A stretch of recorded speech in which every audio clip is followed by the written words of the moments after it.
So, Andrew Tate, great to have you here. People sir. are so terrified when talking about Harry and Meghan because they're worried that they're going to be accused of racism.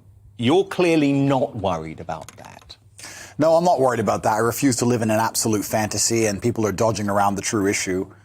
I'm a person of color myself, but I don't think that's why I'm inspired to speak the truth. The fact that racism is being used as a justification for the fact that she isn't liked by the majority of people is a cop-out. It's not the case. She does not garner any kind of racism in day-to-day life. She's less dark-skinned than me, and I certainly haven't suffered from any racism. So I don't think race has anything to do with it. I think she's just a dislikable person and is trying to find another excuse for that, for people to treat her that way. And this fits into one of your bigger narratives, doesn't it? Which is that you're very worried that men today seem to be embracing the idea of being victims. And you say that one of the reasons that you are a resilient human being is because you have lived through trauma, but that trauma actually propelled you to success rather than bringing you down to victimhood. Yeah, the baseline of masculinity is that bad things are going to happen to you, and you're going to absorb them, and you're going to use them and to grow into a more competent individual. If you look at what society expects of men and what even females expect of men, they expect a man of competence. And for you to be competent, you have to have lived through some things. To be good at being a man, you have to have had a hard life. If you look at any superhero, his life was hard. This is the reality of it. And I think that the demasculinization of men is a genuine plague we are suffering with in the West. And Harry, in many ways, he's ended up a beacon for that, you know. So you think he has been emasculated by Meghan? To a degree, certainly. He certainly lost a lot of the respect of the people and the people who were fans of the royal family. They've certainly lost a lot of their respect, and Meghan has something to do with that. It's certainly the way she talks about the royal family as a whole, the way she talks to him and about him. There's certainly an element of people waiting for him to stand up and say, listen, that's the royal family. You can't talk that way, or you decided to be with me. There were certain things you were expected to do. But he simply just allows her to demasculinize him in public, and everybody feels uncomfortable with it.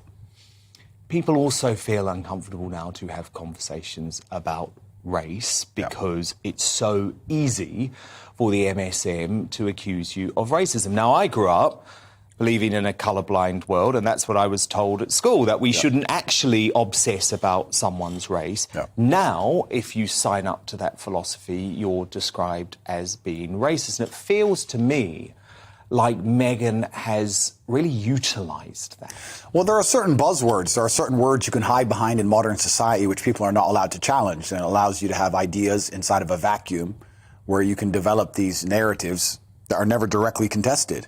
And racism's one of them. You're completely right. People can just cry racist and you're not allowed to challenge the idea. And I stand up and say, I do not think that the problems with the public perception of Meghan have anything to do with her skin color whatsoever, especially the fact that she isn't even particularly dark. I find it very strange that a lot of the people who are standing up for her, I've seen many liberals, black liberals from all around the world who are standing up for her saying the race card, the race card. Why would you allow somebody to use the race card when they're not genuinely suffering from it? What makes this interview so explosive isn't just that Andrew Tate is talking about masculinity or cancel culture. It's that he positions himself as proof that modern society punishes controversial male voices and millions of young men genuinely believe him. At the same time, critics argue he represents something far more dangerous: the glamorization of aggression, victimhood, and anti-establishment resentment packaged as self-improvement. This conversation quickly becomes bigger than celebrity gossip. It's really about power, influence, and why so many people feel disconnected from mainstream culture. When the discussion shifts to Prince Harry and Meghan Markle, Tate doesn't just treat them as celebrities. He frames them as symbols of a wider social transformation involving identity, victimhood, and gender roles. That's important because public opinion around Harry and Meghan has never really been about only the royal family. Doesn't that disrespect all the people who actually suffer from genuine racism? Well, I think it does. So do I. Because there are so many contradictions in that Netflix series, because Meghan actually says the only time she ever experienced racism was someone in LA calling her mum, who actually does have much darker skin than her, the N-word. But actually, Meghan said she had experienced no racism herself, yet she enters the royal family, and all of a sudden it helps her victim narrative to suggest that she's been a victim of racism. And actually, actually, if you saw her wedding, I mean, the British public completely embraced her. Well, if the British public had a problem with race, I don't understand how we have a prime minister who's darker skinned than her, a mayor of London who's darker skinned than her. It doesn't even make sense on any level. I would state that England is one of the least racist nations on the planet.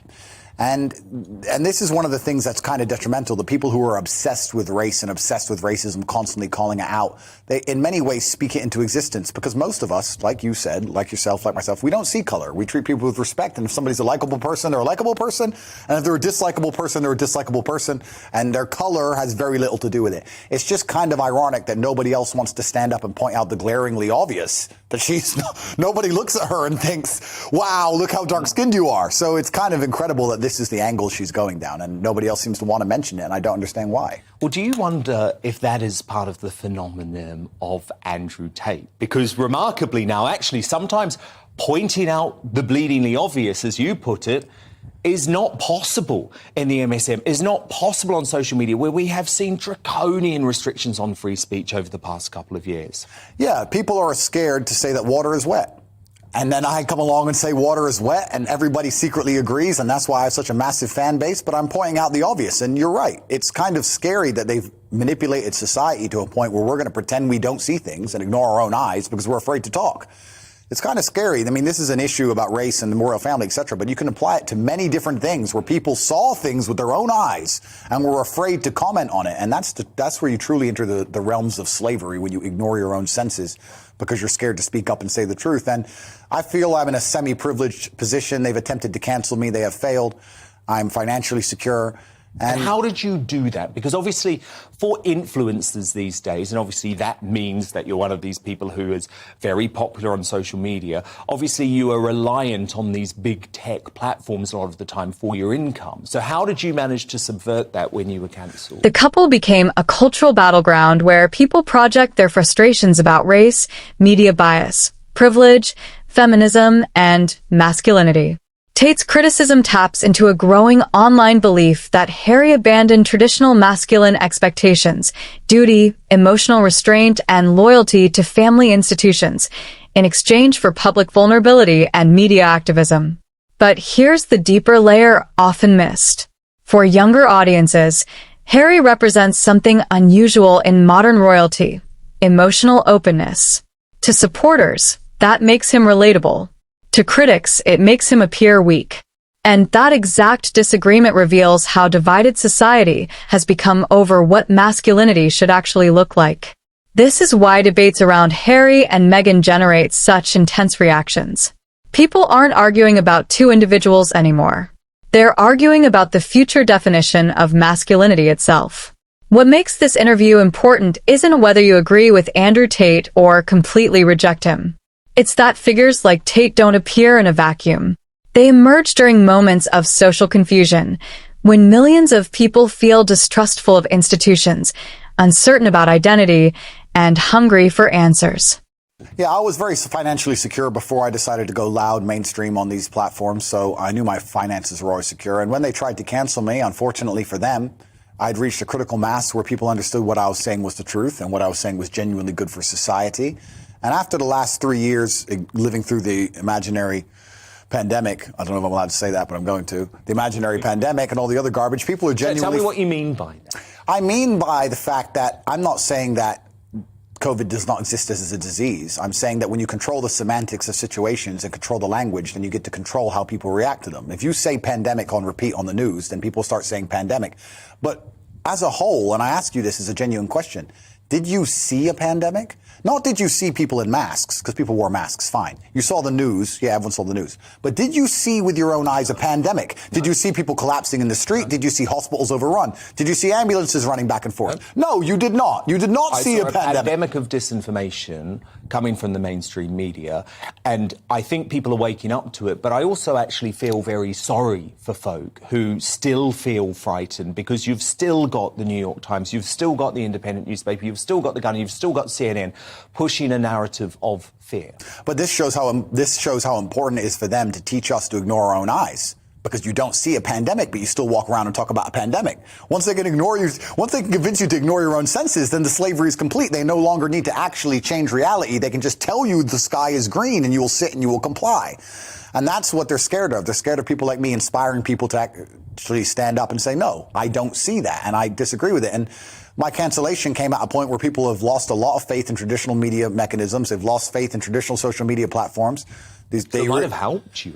Well, absolutely, because people have sat and realized they've been lied to, and they're consistently being lied to. And if you want new information and the truth, or even if you just want a different point of view to come to your own conclusions based on polarizing viewpoints, you're going to have to go to different places. And that's why their attempt to cancel me has failed, and people will seek me out wherever I go on the internet because they know I speak the truth. People who have just heard of you through the mainstream media, though, would say you are racist, you are sexist, you are misogynist. Yeah, of course they would, yeah.